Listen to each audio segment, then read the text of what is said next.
Warahmatullahi ta'ala wa barakatuh. Peace be upon us all. Magandang gabi. Una, dito si aking misis, si Larny Delio Mali. Kaya mga anak na si Ray Ray. Bago lahat, dali ko na mayroon na magaling sa akin to. Nandito ang ating PCA, si Rahim, nandito si Asumen, nandito sa Nabalog, Miguel, Garcia, Fiesta, kagutan pa, Rivera, dito naman kayo lahat, di ba? So, parating mga senior, nandito sa atin si Cubs. So, si Cubs sumasama talaga po sa akin sa mga ko. So, wala akong masabi. Binigla niyo ko sa Thanksgiving niyo, but I always take this an opportunity to thank you all. So, eto, napansinin niyo, pagtapa ko ito. Alam niyo yung words na Davao, saan ito na po yun? Wala akong inisip mo papunta rito. Kasi papunta pa lang ako rito. Ako nagbiyahe, nandun sa Manila. Wala akong ibang inisip pa. Anong gagawin ko sa Davao City? Yun ang totoo. Pagtapak ko dun sa quarters, sabi ko, eto na yun. City Director na ako rito. Saka ako nag-isip. Diba? Saka ko naisip, Davao. Marami na, tinignan ko, wala namang gumamit aming Davao. Then, yung Davao, ginawa natin akurin as a basis natin yun sa anti-criminality program na DCPO. Alay niya, kung titingnan nyo sa malaliman, alay niya dun sa 5 focus agenda ng ating GPFP. During that time, si Tony Sertori pa, nung pumasok si Sir Natates na, mas lalo siyang alay. Pasok siya lahat. Kung titingnan nyo yung words na Davao na yun. So, ibig sabihin lang, no, kung tayo na commander, hindi tayo pwede mag-isip ano lang yung papasok dito sa bulsa natin. There are always time na kailangan. Trabaho ka muna. Then to follow yan lahat along the way. Diba? Hindi rin pwede na mag-desisyon ka, tatanungin mo sa rento, okay na ba ito? Hindi pwede yun. Sa akin, hindi talaga pwede yun. Yan ang tanda niya sa akin. Ako kasi mula tenyente, kung sa amin, kung nakwento ko na ito sinyo, ulitin ko, 22 kaming mag-classmate na punta ng Region 10 yun. Lahat ayaw pumunta ng Cagayan de Oro City. Bakit? Una, wala kaming experience na lang ako. Dahil ako, taga-bundok na ako. Pag ako pupunta ng bundok at makipagbarilan, makipag-away, sanay na ako dun. Pumunta ako sa city kasi nandun yung trabaho ng polis. And along the way, kung na yun, naging knowledge, naging skills ko yun, kung ano yung natutunan ko. Kaya ako, hindi ako judgmental sa tao. Hindi ako judgmental, kahit ano ka ba? For as long as hindi tayo nagsama, hindi ako, wala kang maririnig sa akin kung sino at ano ka. Pero dahil once nagsama na tayo, kahit hindi kita kasama araw-araw, malalaman at malalaman ko yung buhay mo. Ibig sabihin, yung unang tinyente pa ako, ulitin ko lang, ang kinuha kong tao, 13.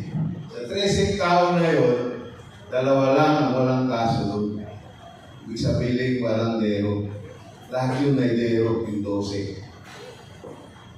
Ang walang dero doon, ako lang at saka yung isa na nag-US na ngayon. Nag-inuha kong investigador galing sa Bulwa. Dinala ko sa special unit. Yung special unit, sabi ko, nahawakan ko na lahat yung pinagagawa ng isang pulis na officer.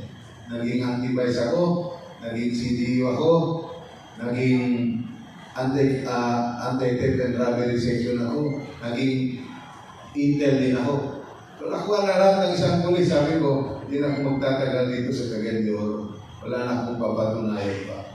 And during those time, nabanggit lang sa akin ulit, nung isang upper class na turn back, naging classmate namin, ito si Marin, siya na nagkwento eh. Meron itong binuhag na grupo ng kapulisan doon sa Cagayan de Oro. Doon ko lang naalala, totoo pala yun. Hindi ko na lang banggitin kung sino yung grupo ni Alam niyo naglaya ng lahat yun.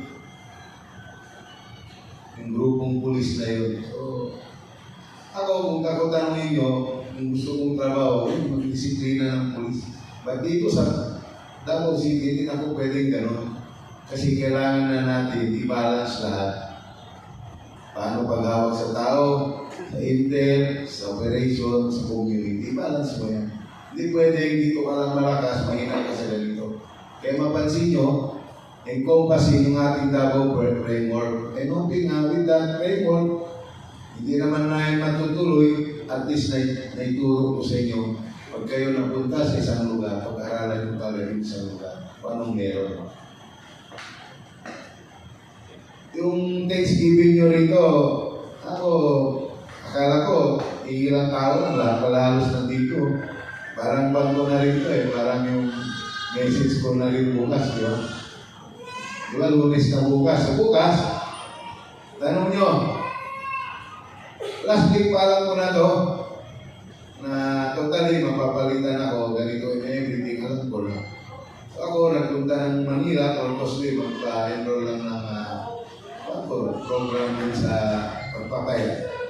And maganda naman, enroll ko na sarili ko at pwede na tayong ganda at pwede nang umakyat pa kung makuha ko yung tamang timbang ko. Pero malaki-laki So, ibig sabihin na nun, kayo malalaki.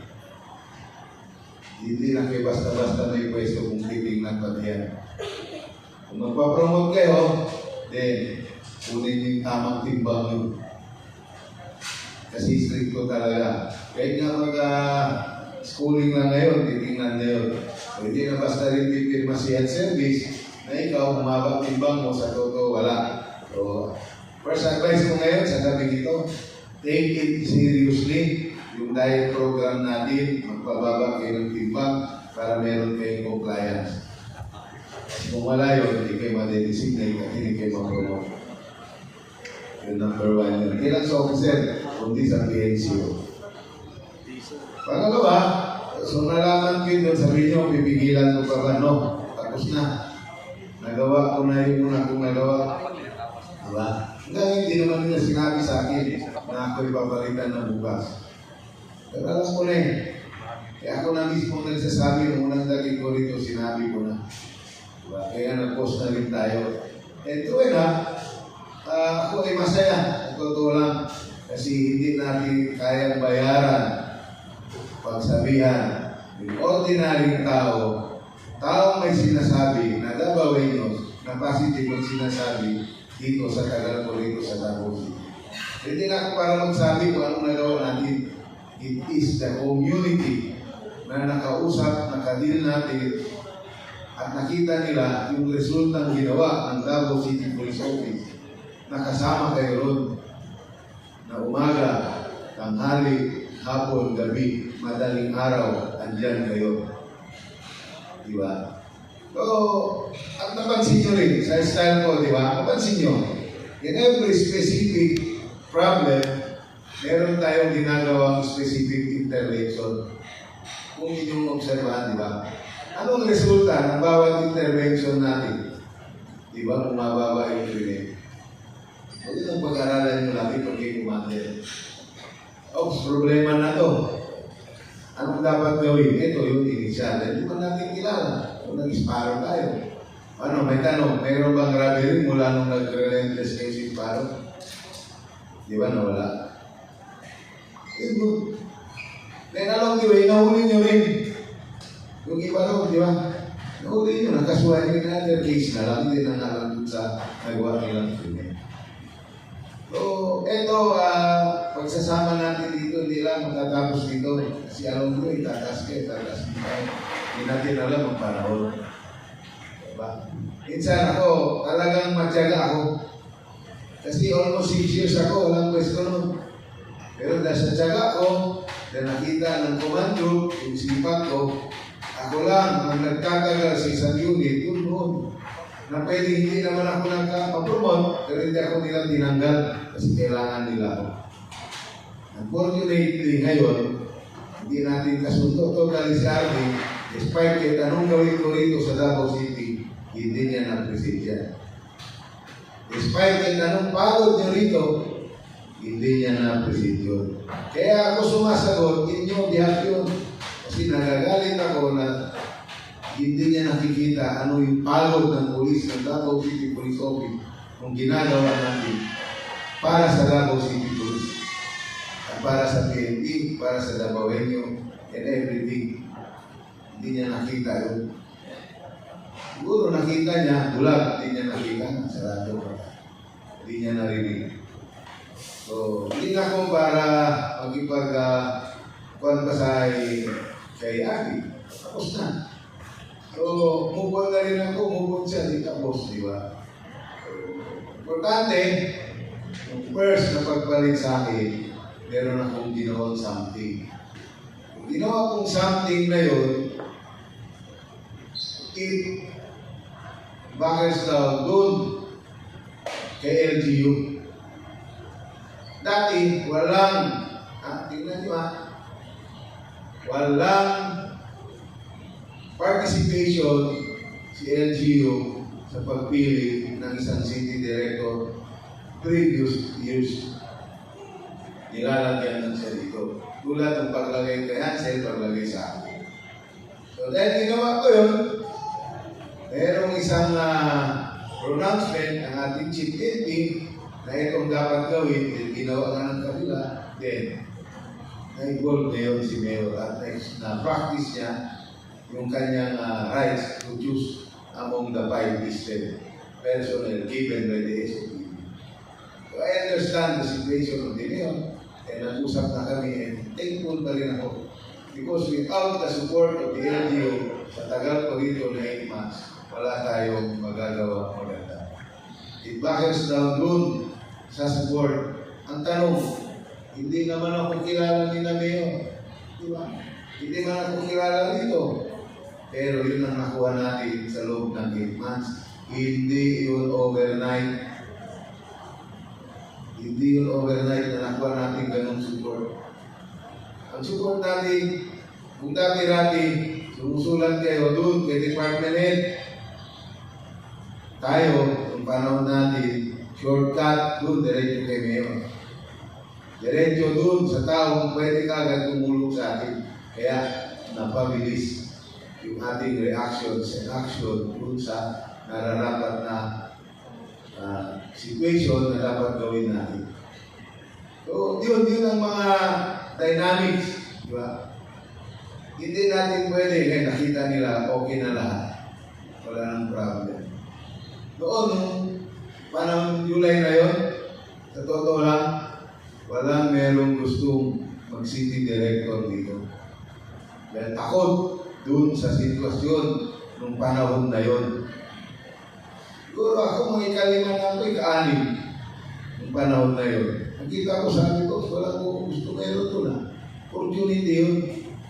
Huwag kayo matakot sa isang sitwasyon. Yung sitwasyon na yun, gamitin nyo yun as an opportunity dun sa inyo. Delikado yan, alanganin tayo yan. Teka, kung yun ang kaya, kung yan, hindi na kakilala rito, hindi ako napunta rito. Pero dahil ako, hindi, ako kasi, di more ng magulong lugar, mas gusto ko yun. Tulad lang sa Manila noon. Yung sa Palong, maraming ayaw dyan kasi hindi nagtatagal. Kasi magulo. Everyday may krimen. Mababa na, 5, 10, isang araw. Eh dito lang ating krimen. Diba yung February natin, 25, 23 na. 28 o 29. Pero walang 30. Itong February na to. Kung ikumpara natin ng 2025, ang krimen dito, almost 46, 47, almost 50. Ang statistics. O ngayon, 25 lang, 29. Malaking binaba dahil yun sa inyo. So ako, hindi ko kayang gawin yun kung hindi kayo nagtrabaho. So, saludo ako sa bawat station commander dito. Mapansin nyo, hindi ko nga kayo pinakikialaman. Nahayaan ko lang kayo para ma-practice nyo. I-guide ko lang kayo. Then so ba, sa 8 months natin, smooth sailing naman tayo eh.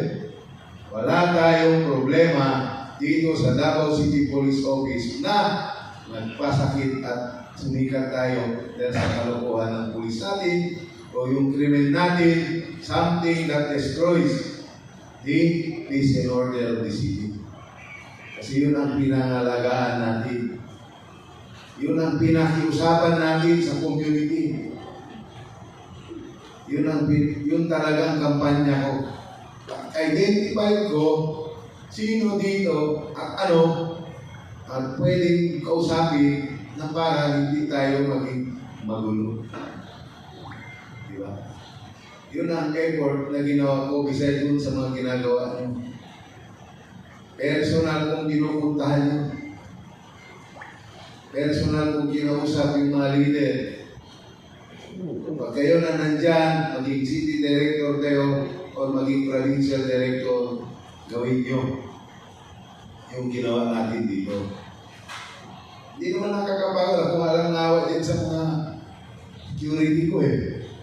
Diyan, lalabas at babalik kami alas 10 sa responsive. Natotoo lang, gusto ko pa lumabas eh. Pero pagtingin ko dun sa, wala. Tulong na sila eh, kaya naman lang, nawa ako. Diba? Ayun doon, alam ng mga yun eh. So, ako sa totoo lang, kahit madaling araw, gusto ko pa lumabas.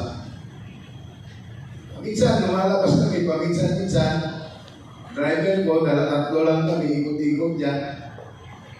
Madaling araw, hindi na mobile ang gamit, private vehicle. So, nahimik na rin talagang dako kasi napag-usapan natin. At marami sa mga player na involved sa drugs, umalis. Meron. Sino lang sabi? Community. Then, pag-alis ko, hindi natin alam kung babalik sila. Lalo yung pala kasi yung intelligence nyo. Kilala nyo naman, babalik-balik lang yan. Sa totoo lang, ang problema sa drugs, hindi natin kasalanan. Una, pinasok yung play bargaining. Nung panahon namin, walang play bargaining. Eh, yung kulungan, napupuno. Eh, kung masipag tayo manghuli, puno. So, tama rin yun, yung kay Sigmo. I-dissolve yung detention. Tinitman ko yun. Para wala nang burden dyan sa building kasi wala nga sa stopping pattern. So, kaya, depende na yun sa incoming kung ituloy niya yun. Kasi mahirap. Wala si stopping pattern, eh, mapipilitan tayo, tatamaan din ang tatamaan. Kayo na pala, wala na ako. So, una ako, nagpapaulitin ko sa bawat isa sa inyo nandito ngayon. Thankful ako na meron kayong ginawang ganitong activities. Thankful din ako na at least may natutunan kayo, sinabi nyo rin. Thankful din ako na meron kayong pa-Thanksgiving party sa akin na ganito. Bihira ito ginagawa sa outgoing. Di ba? Eh kung ako masamang opisyal dito, sipa doon, laging galit. Ang taong laging galit. Alam nyo, sa psychology ka, may psychology, yun yung walang taong may turo. Laging galit, para hindi malapitan, hindi mahingan. Di ba? Ako, nagalit ba ako?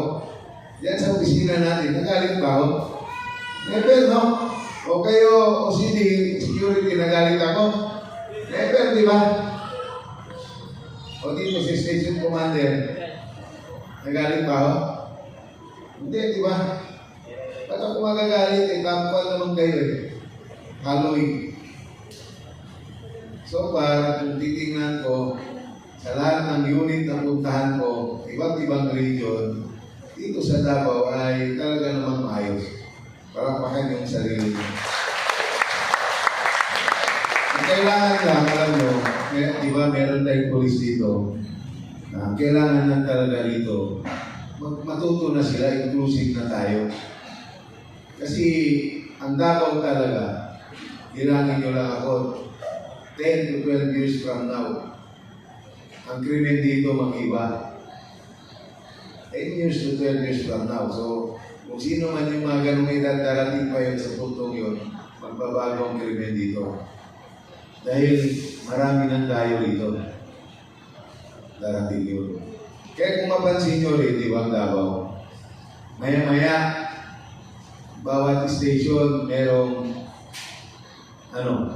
mga dinedemolish.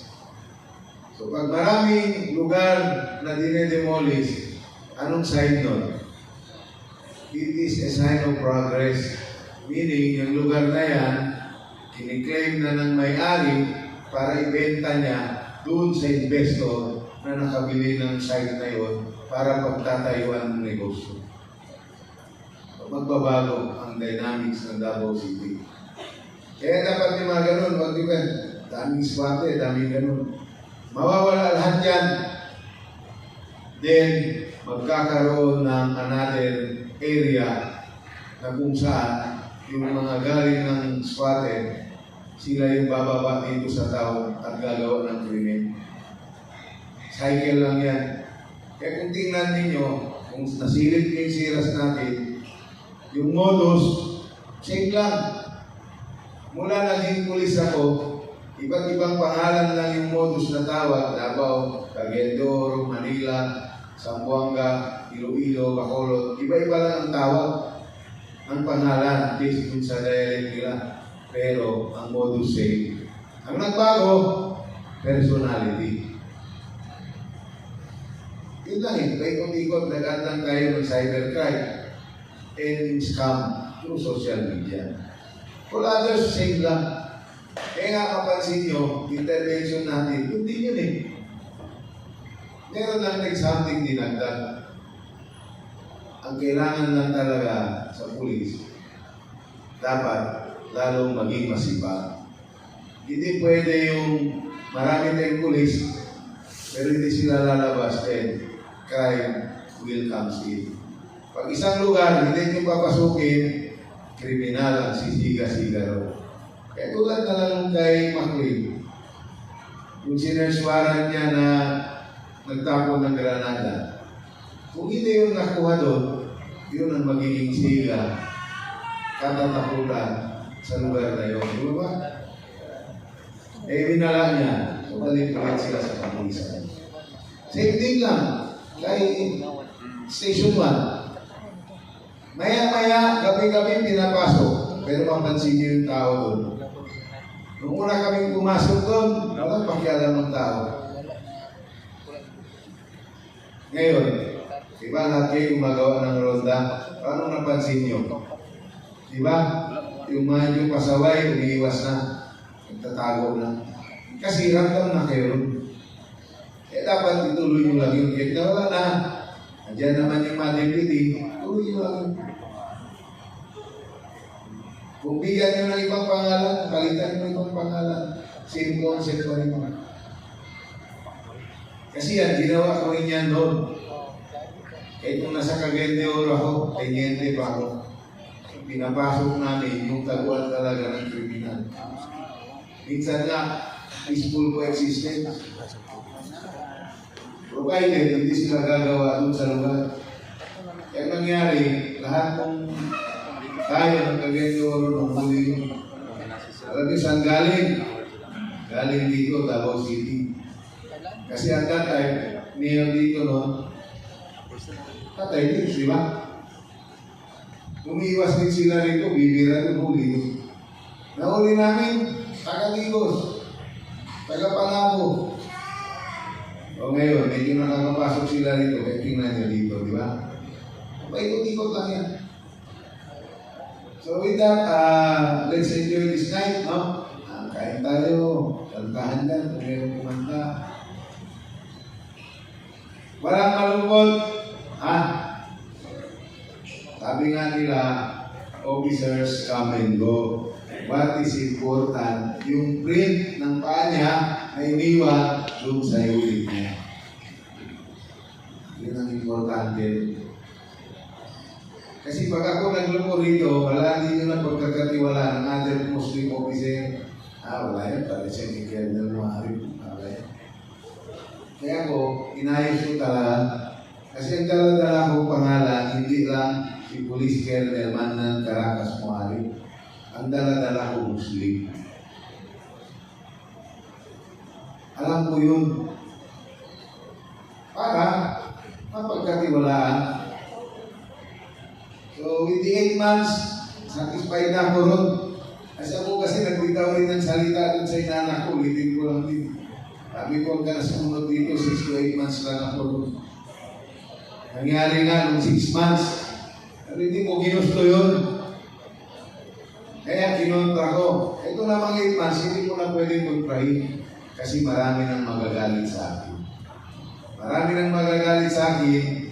Sino? Yung mga pumirma dun sa SOPP board. Pati si Chief. Diba? Pati si Mayor magtambo na sa akin. Ayaw kayo. So with that, hanggang 8 months lang talaga tayo. Hindi ko kamali, 8 months, 15 days o 16 days. Parang gano'n. Kasi kung pa man bukas, di ba? 30. 8 months and 16 days lang. No? So, good na ako. No? So, opportunity after here, meron naman. So, we'll try. Sabi nga sa former unit ko, welcome na welcome ka dito, Mars. O pa. At nakita nila, pinagagawa natin dito. Ay, dupikan lang yan pag sa DPCR. Pag-aralan nyo, yung pikan is fully, pag-aralan nyo, paano gawin. Ako kasi gram talaga ako mula noon. Nanghuli nga ako, kabilang dalawa ng asset ko sa Manila, pagkaya. So, eto nga, sabi nga ni Judge ko, yung nag-text sa akin, medyo maganda sa puso eh. Basahin mo. So, maraming Dabawenyos, nagpe-personal text sa akin na sa nabasa ko, wala na akong dapat pagpatunayan dito sa Davao City. So, I really hope ibang lugar naman, and they are thankful that after 8 months, na-secure natin yung Davao City with your help. Kayo yun. Kinuhan ko lang kayo. Iniya lang. Kayo naman ang aktor doon, di naman ako. So with that, thank you sa bawat isa sa inyo. So picture taking tayo mo. Tapos pagkamatakot kayo, maligid kayo ka, kasama ko kayo dito. Alam nyo, sabi nga, meron isang nag-text din sa akin, isang underclass, matalino yun. Sabi niya, Sir, bakit ba? Sabi niya, yung leadership, hindi nila tinitingnan yung ginagawa ng matitinong pulis na commander. Alam mo, sabi ko sa kanya, yun ang gaps ng leadership natin. Hindi tinitingnan ano yung impact nung nagawa ng isang officer doon sa community at saka doon sa unit at saka doon sa kapulisan. O kayo, bata pa, COVID, tingnan nyo yun. Huwag nyo tingnan na ito ay affiliated sa ganitong grupo. Huwag nyo tingnan na sila ay malakas sa ganitong grupo. Huwag nyo tingnan yun. Because short lang yun. Hindi ang pagpupulis dito lang sa Davao. Ang pagpupulis ay nasa buong parte ng bansa natin. Pag hindi nyo, pag nagganon kayo, then something somehow, hindi kayo angat. Kasi mababansagan kayo, mabibenta kayo. Posisyon, sabi nga kanina, temporary, alis at alis tayo. Ano ba alis tayo?